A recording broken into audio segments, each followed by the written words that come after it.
Hello guys, Garcia here, and welcome to Unsettling Realities. Today we will be discussing this particular question: does God exist?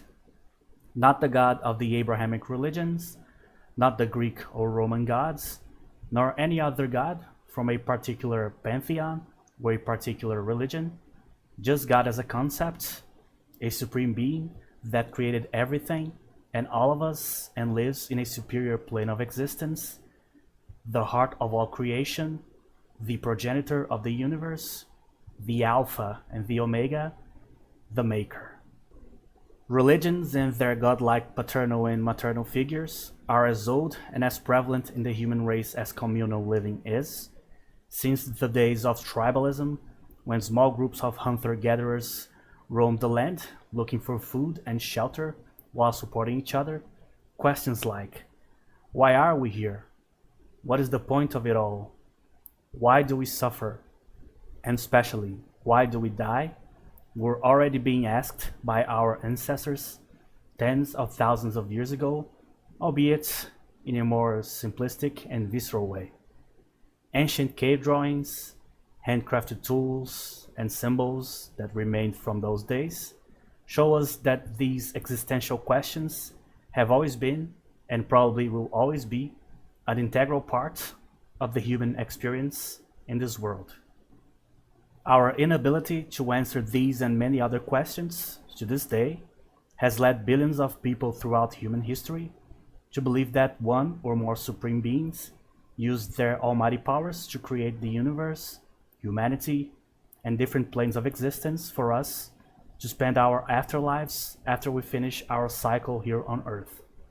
Generally speaking, each religion and creed has their own god or gods, their own version of how the universe was created and its possible demise in some cases, and the steps its followers have to follow in order to unlock the gateway to their final otherworldly rewards, and the mistakes or sins they need to avoid in order to not be punished for eternity or to not lose the privilege of ascending to their final resting place.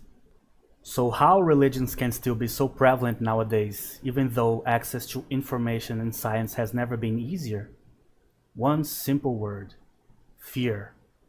Fear of dying, fear of suffering, fear of poverty, fear of loneliness, fear of living an ultimately aimless existence. There's so many unknowns and so much suffering attached to our experience that the vast majority of people need an emotional safety net, something that they can fall back on to justify their hardships and to stimulate them to keep going until it's their time to claim their final reward.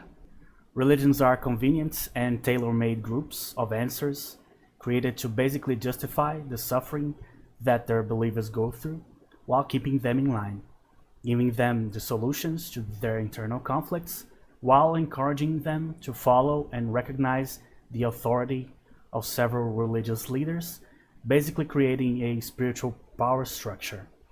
It's way easier to have the most important answers handed to you than it is to look for them yourself, even if you have to ignore large portions of reality for said answers to make any actual sense.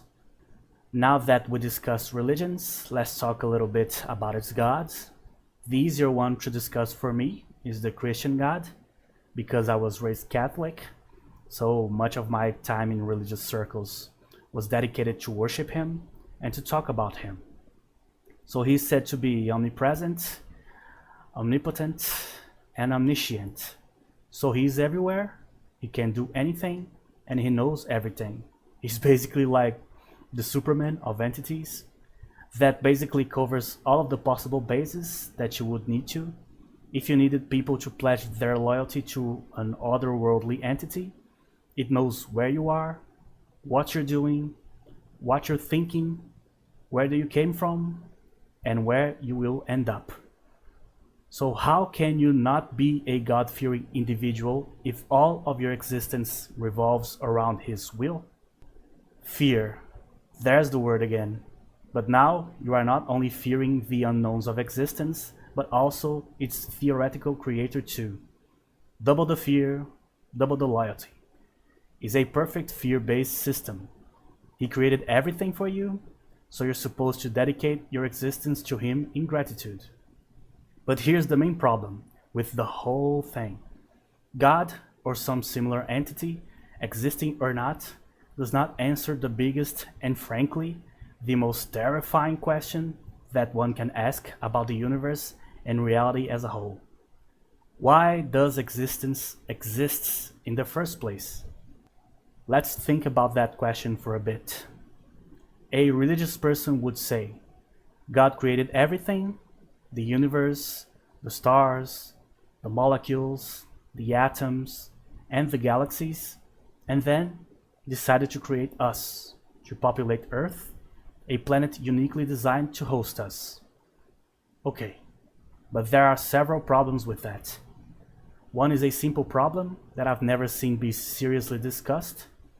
If God is a perfect being, why would he bother creating anything in the first place? So people create new things either to solve problems in the world or to exercise their creativity, satisfying their emotional cravings while maybe making some money along the way. God doesn't need to solve any problems because he doesn't have them. He is perfect. God doesn't need to satiate his cravings because he doesn't have them. He is perfect. He has no reason to create humanity to worship him, to boost his self-esteem, because he has no vanity. He is perfect. My main problem with the Bible is not the actual book, but the main premise of Christianity and most other religions, that these flawless, supreme, and perfect beings, for some reason, felt the need to create everything in the first place. And who or what created God? Where did he came from? In what point of his existence he decided to create the universe? If he created the universe at some point, that means that before that, he had to reside in a different place in reality. So where was it? Is at this point that most religious people would say, all that question is pointless because God is eternal and he is everywhere all of the time. He's kinda like Michelle Yeoh, you know? That answer would satisfy most people, especially religious folks, but there's some problems with it. First of all, when you say God is eternal, you have to remember that eternal is a word related to time. He was, he is, and he will always be. Sure. But who or what created time in the first place? Remember that God is perfect, meaning he had no reason whatsoever to create time, because he doesn't age and he can access past, present, and future whenever he pleases. And he's everywhere, meaning he occupies a physical place in reality. But how? If he created the universe and then migrated to it later on, who created the place where he was before? Who created the first place he ever was? And who created the concept of places? If you think about it, God always existed, came out of nowhere, and for undisclosed reasons, started the creation of the universe 14 billion years ago in a way that would eventually lead to us existing. You know what that process kind of looks like? Yes, the Big Bang. Out of nowhere, for the most part, originated space-time and eventually led to our existence. As you can see, so far, we have these two ways of explaining everything. The best scientific theory we got to explain the origin of the universe, and the more over-the-top and magical way of doing it, attributing the whole thing to an almighty, eternal entity. But what if I told you that both still can't answer the question I proposed before?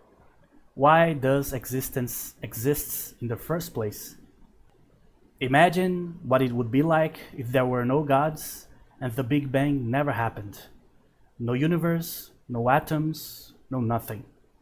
Most people would give it some thought and come to the conclusion that then nothing would exist. Just an endless and timeless void. Pure darkness. But here's the problem with that notion. Imagine a glass cup on top of a table in a room with no windows and white walls. The cup is filled with water. The water represents life, the glass represents the place in which it exists, the universe, and the table represents what you believe originated our existence, God, the Big Bang, or both. That's the basic breakdown of our reality. But in that case, what about the walls? What is this framework that encompasses time, space, the universe, the Big Bang, God, and everything else? The walls are indescribably far away from reality, but they are still there. And do you want an even bigger question for your brain to marinate on? Is there something else behind those walls? Thinking back to the answer I said most people would give if there was no God and or no Big Bang, there would just be an endless and timeless void and nothing else. Nothing would exist. But if you analyze that answer taking into consideration my analogy, you will realize the biggest shortcoming of our intellects. We will probably never, ever be able to think about our reality in terms that are not related to said reality. Our minds cannot process the concept of non-existence. So let's try to analyze the phrase, an endless and timeless void. Endless means that it occupies all directions indefinitely, and that if you follow any direction forever, you would never reach a border. Timeless means that this void would be static, nothing would happen to it and in it for all eternity. It would be the same in any point of its infinite expanse, and it would be a void because there would be no light, no particles, and no atoms of any kind, meaning that nothing could ever be created by it or in it. Pure darkness.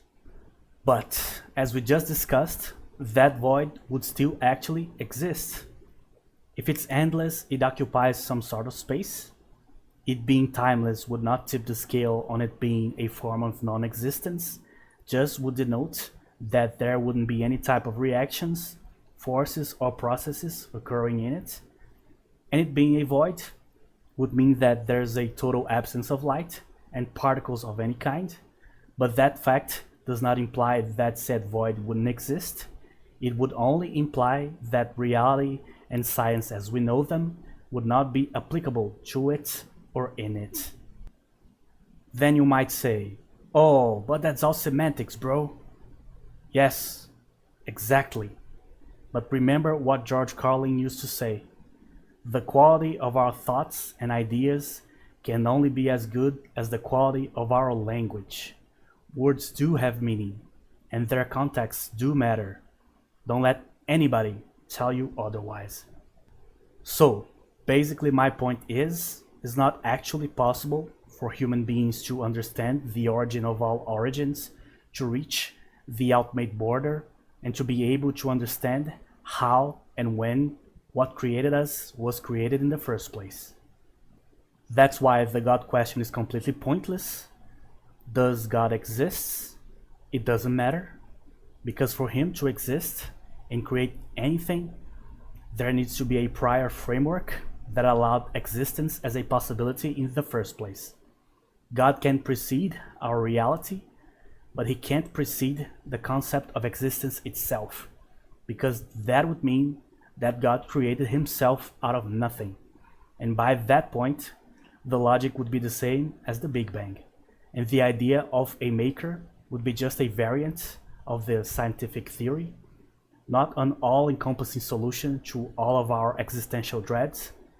And all questions we discussed would be left in the same state they were before, unanswered.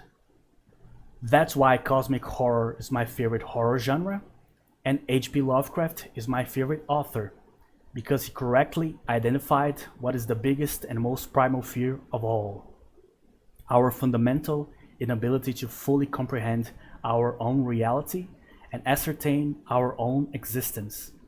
The old gods, the ancient ones that lurk in the dark corners of the universe and in the dimly lit corridors of our minds, are called and are perceived as being gods, because that is what we humans call beings of supreme power that can affect reality and live in different planes of existence.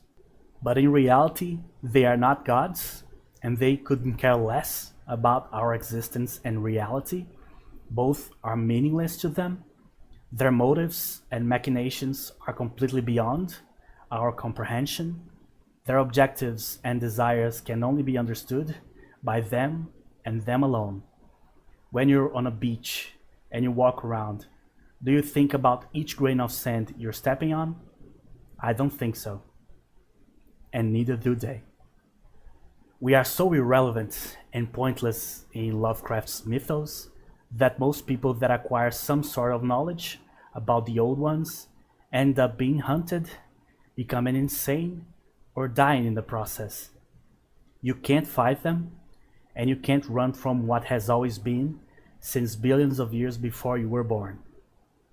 We are not pawns in their schemes because we are not nowhere near relevant enough to be on their universal chessboard.